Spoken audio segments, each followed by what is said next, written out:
ইসলামে উল্লেখ আছে ৬টি কারণে রিজিকের বরকত চলে যায়। আপনি যদি মুসলিম হয়ে থাকেন কমেন্টে আমিন লিখুন। ভিডিওটি শেয়ার করে সবাইকে দেখার সুযোগ করে দিন। রিজিক নির্ধারিত থাকার পরও যেমন কিছু কাজ বা আমলের মাধ্যমে এটি বাড়ানো সম্ভব, তেমনি কিছু কাজ বা কারণে রিজিক ক্ষতিগ্রস্তও হয়। আল্লাহ তাআলা পবিত্র কোরআনে ইরশাদ করেছেন, তুমি বলো, নিশ্চয়ই আমার রব যাকে ইচ্ছা তার রিজিক সম্প্রসারিত করে দেন আর যাকে ইচ্ছা তার রিজিক সংকুচিত করে দেন, কিন্তু অধিকাংশ মানুষ তা জানে না। পবিত্র কোরআন ও হাদিস থেকে জানা যায় বেশ কিছু কাজে মানুষের রিজিক ক্ষতিগ্রস্ত হয়, অর্থাৎ রিজিকের বারাকা কমে যায়। ১ নম্বরে পাপ কাজে লিপ্ত হওয়া। যেসব কাজে মানুষের রিজিক ক্ষতিগ্রস্ত হয় তার মধ্যে অন্যতম হলো গুনাহ বা পাপাচারে লিপ্ত থাকা। সাওবান রাদিয়াল্লাহু তাআলা আনহুর বিবরণে আছে যে রাসূলুল্লাহ সাল্লাল্লাহু আলাইহি ওয়াসাল্লাম বলেছেন, সৎ কর্ম মানুষের আয়ুষ্কাল বাড়াতে পারে এবং দোয়া মানুষের তাকদির পরিবর্তন করতে পারে, আর মানুষ তার পাপ কাজের কারণে প্রাপ্য রিজিক থেকে বঞ্চিত হয়। ইবনে মাজাহ হাদিস 4022।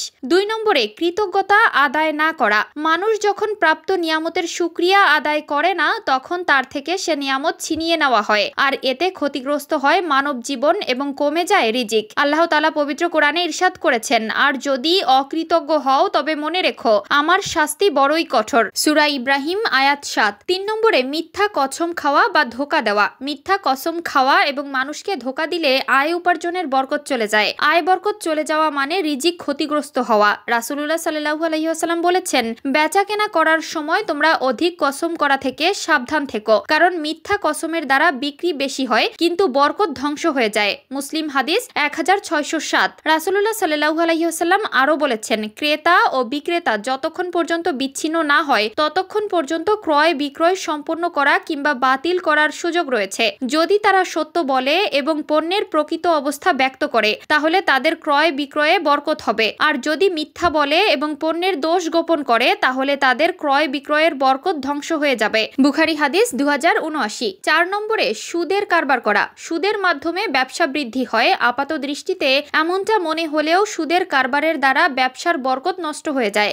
আল্লাহ তাআলা পবিত্র কোরআনে স্পষ্ট ভাষায় বলেছেন, আল্লাহ সুদকে ধ্বংস করে দেন এবং সাদাকাকে বর্ধিত করে দেন। সূরা বাকারা আয়াত 276। ৫ নম্বরে জাকাত না দেওয়া। জাকাত ইসলামের অন্যতম স্তম্ভ বা মৌলিক বিধান। জাকাতের বিধান প্রণয়ন করে ধনী দরিদ্রের মধ্যে ভারসাম্য ঠিক রেখেছে ইসলাম। সঠিকভাবে জাকাতের বিধান আদায় না করলে রিজিকের বরকত উঠিয়ে নেওয়া হয় এবং এতে রিজিক ক্ষতিগ্রস্ত হয়।